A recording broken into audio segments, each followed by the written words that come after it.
வலியற்ற varicose vein சிகிச்சை எளிய 30 நிமிட செயல்முறை 7207948735.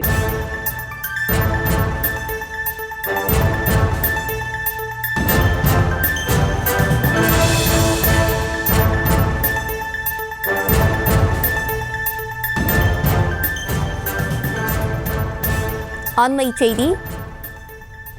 இடி அலுவலகத்தில் அமைச்சர் பொன்முடி ஆஜராகியிருக்கிறார். திமுக ஆட்சி காலத்தில் கனிம வளத்துறை அமைச்சராக பொன்முடி இருந்தபோது அவரது மகன் கௌதம் சிகாமணியுடன் இணைந்து 5 குவாரிகள் லைசன்ஸ் வழங்கி முறைகேட்டில் ஈடுபட்டதாக வழக்கு தொடரப்பட்டிருந்த நிலையில் இடி அலுவலகத்தில் தற்போது அமைச்சர் பொன்முடி ஆஜராகியிருக்கிறார். கூடுதல் விவரங்களோடு இணைகிறார் எமது செய்தியாளர் சுதர்ஷன்.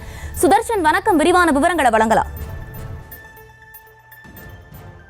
வணக்கம். 2006-2011 திமுக ஆட்சி காலத்துல கனிம வளத்துறை அமைச்சராக இருந்த தற்போதும் அமைச்சராக இருக்கக்கூடிய பொன்முடி அவருடைய மகன் கௌதம் சிகாமணியுடன் இணைந்து கிட்டத்தட்ட 5 குவாரிகளை லைசன்ஸ் வழங்கி முறைகேட்டில் ஈடுபட்டதாக ஒரு குற்றச்சாட்டு இருந்தது. குறிப்பாக விழுப்புரம் மாவட்டம் வானூர் தாலுகாவில் உள்ள பூந்துறை கிராமத்தில் அனுமதிக்கப்பட்ட அளவை விட அதிகமாக செம்மண் வெட்டி எடுத்ததாக தான் இந்த குற்றச்சாட்டு. இந்த குற்றச்சாட்டு இருந்ததை அடுத்துதான் தொடர்ந்து அவர் மீது இடி அதிகாரிகள் அவர் மீது வழக்கும் பதிவு செய்திருந்தார்கள். 2,64,644 லோடு லாரி செம்மண் எடுத்ததன் மூலம் அரசுக்கு கிட்டத்தட்ட 28,36,40,600 ரூபாய் இழப்பீடு ஏற்படுத்தியதாக பொன்முடி உள்ளிட்ட கிட்டத்தட்ட 8 நபர்கள் மீது விழுப்புரம் மாவட்ட குற்றப்பிரிவு அலுவலகத்தில் வழக்கானது தொடரப்பட்டது. அதன் பிறகுதான் கிட்டத்தட்ட 14,21 கோடி ரூபாய் மதிப்பான அசையும் மற்றும் அசையா சொத்துக்களை இடி முடக்கின. இந்த சொத்துக்கள் முடக்கப்பட்டதுக்கு அப்புறம் தான் கௌதம் சிகாமணி உறவினரான KS ராஜா மகேந்திரன் அசையா சொத்துக்கள் கிட்டத்தட்ட 5,74 கோடி ரூபாய் மற்றும் கௌதம் சிகாமணியுடைய மனைவி அவருடைய தொடர்பான நிறுவனம் தொடர்புடைய அசையும் சொத்துக்களுக்கு குறிப்பாக வைப்பு நிதி மற்றும் வங்கி கணக்கில் இருக்கக்கூடிய தொகை என்ன கிட்டத்தட்ட 8,74 கோடி ரூபாய் பணமும் முடக்கப்பட்டது. இது தொடர்பாக அதனுடைய விசாரணைக்கு தற்போது பொன்முடி ஆஜராகி இருக்கிறார். பொன்முடி தற்போது இடி அலுவலகத்தில் ஆஜராகி அதுக்கு விளக்கம் அளித்திருக்கிறார்.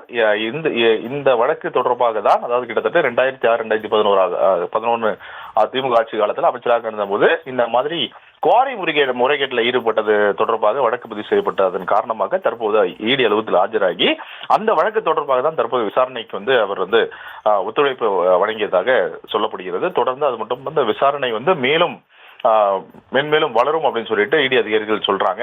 தொடர்ந்து இந்த வழக்கு தொடர்பாக அடுத்த கட்ட நடவடிக்கைகளும் இடி அதிகாரிகள் ஈடுபடுவாங்க அப்படின்னு சொல்லிட்டு அதிகாரி தரப்புல சொல்லப்படுகிறது. விவரங்களுக்கு நன்றி சுதர்ஷன்.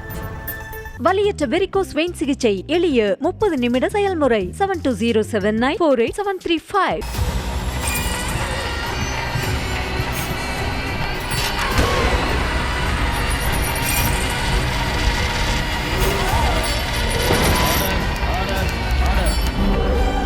நிகழ்தகவு குற்றங்களின் மறுபரிமாணம் நாள்தோறும் இரவு 10 மணிக்கு இணைந்திருங்கள் நமது நியூஸ் தமிழ் தொலைக்காட்சியோடு.